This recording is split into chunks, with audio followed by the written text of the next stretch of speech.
لا حدش قال يا دي انتوا ما تعرفوش ان ابوكم بخيل، ما حدش يقدر يخش قصبه. يا عيب اخلق ده بقى، يعني مستخسر على ولدك يا عود.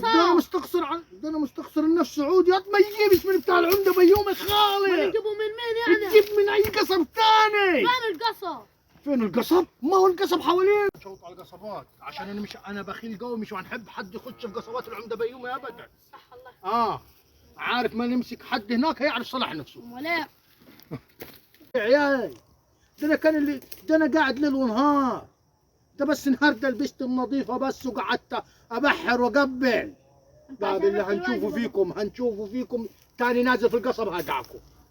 انا اشتغل قبل ما اجي العمده بيومي. عمدي بخيل.